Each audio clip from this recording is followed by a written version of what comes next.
Welcome into the DFS Den. It's Dave Eddy here, aka Corporal Eddy on Twitter. Back at it here with another showdown video here for the wild card round. This one we're looking at the Chargers against the Jags. Let's talk about a little bit of showdown strategy first. It is definitely different than main slate videos or main slates. Definitely different than the main slate videos I've done. But I am doing a video for each matchup here in the playoffs. Since you usually get, 2 or 3 matchups in a given day, you can play, a main slate kind of video or a main slate tournament, but you're going to have such a small field that, I think this is really when we can start to focus on showdowns. I'm still going to be playing the small slates as a whole, but I'm really going to be focused here on showdown. And when it comes to showdown, it's definitely going to be different than, playing your main slate as far as, roster construction, lineup building, and that kind of stuff. Here on DraftKings, you have a captain spot, which is going to have 1.5 times the regular salary, and they're going to get 1.5 times the points as well. And then you're going to have 5 flex spots. And when you get to, having such a small amount of players, it really becomes correlation, really becomes game theory, and it really just becomes how you think the game is going to go. So before you sit down and build lineups, you need to construct your player pool. And you kind of want to do that in the way of you're thinking, all right, how is this game going to go? Is one team going to dominate the other? Is it going to be, a close high-scoring game? Is it going to be a close low-scoring game? And that's going to determine kind of where it is that you're looking to have your exposures. When it comes to, the captain spot, typically I'm looking at either a quarterback or a pass catcher. Running backs are fine. They're really fine if they're a pass-catching back. But other than that, I typically stay away from tight ends for the most part. Always stay away from kickers. Defenses in the right situations can work, but it's almost always a pass catcher, which, could be a running back as well, or it's a quarterback is usually where I lean heavily. We want to really correlate that lineup around the captain. So on most slates, if you've got a quarterback, we're looking to stack him with 2 pass catchers. Now, it can vary a little bit if you've got a guy like Lamar Jackson who, is heavily involved in the running game, then you can run him naked. Typically, I still would suggest, 1 pass catcher along with him. But in a matchup like this with Herbert and Lawrence, I'm going to stack them as a captain or even in the flex with 2 pass catchers. Because if they're going to be optimal, it's not going to be because of their legs. It's going to be because of their arms. So the other thing that I look to do is when I've got a quarterback as my captain, I like to exclude a kicker for that same team because if the quarterback is going to be optimal, it's very unlikely that they're going to be kicking a lot of field goals. So the kicker does not become correlated. So, for example, in my Herbert lineups, I'm not going to have Dicker the kicker in the flex. I'm just going to rule it out and make it so that it is not a thing. Other than that, I guess let's just hop into things. Let's go ahead and talk about the best captain picks. As far as my pool of captains is concerned, I think I'm looking at guys, and I'm going to start top of the salary, work my way down. The guys that I have interest in. I'm looking at Eckler. I'm looking at Herbert, again, with 2 pass catchers. Looking at Lawrence with 2 pass catchers. Keenan Allen, Christian Kirk, Evan Ingram. So a rare tight end, but to me, he's more of a wide receiver than a tight end. And then a little bit of Zay Jones. Now, it doesn't mean I'm going to use all those guys. Probably where I'm looking is, Austin Eckler, because obviously he can get it done on the ground, but he's also going to catch a ton of passes. I expect that, this is going to be a pretty close game.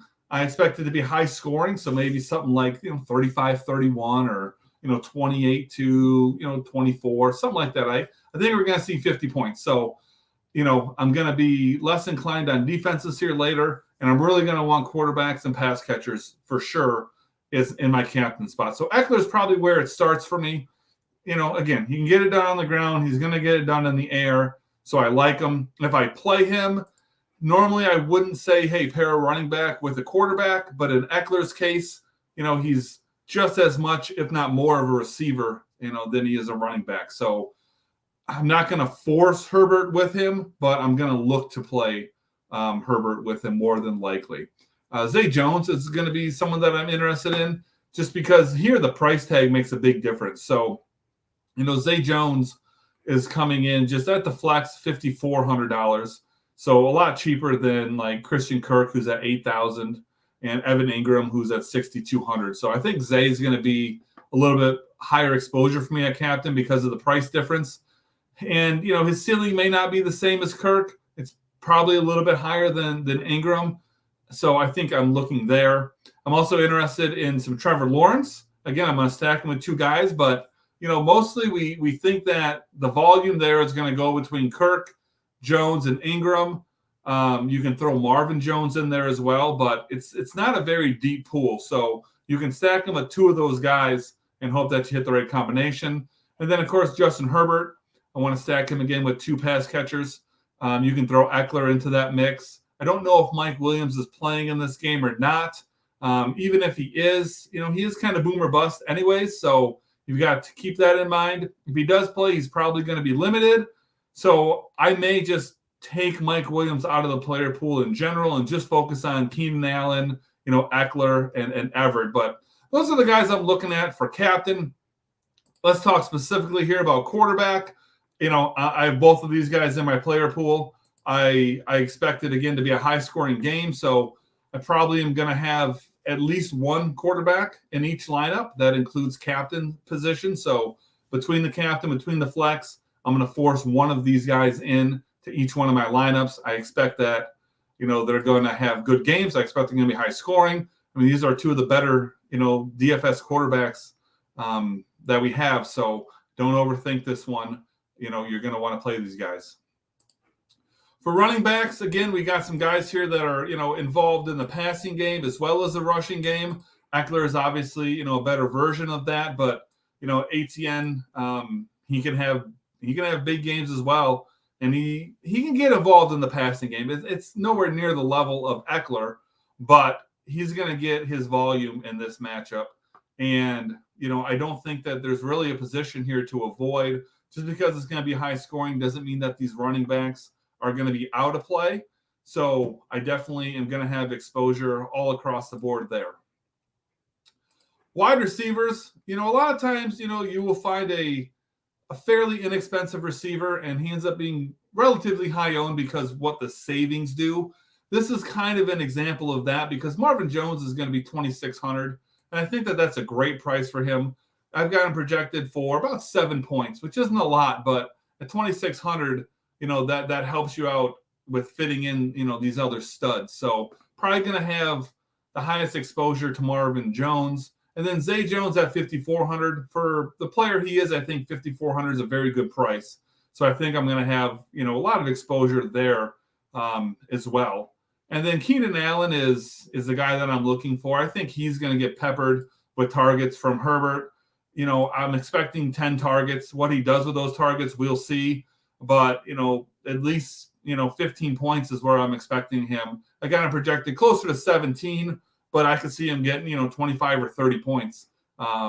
So he's a guy that you really gotta consider here. And then I'll mix in a little bit of Christian Kirk as well. And if Mike Williams is out, then you've also got to, consider guys like Josh Palmer, DeAndre Carter.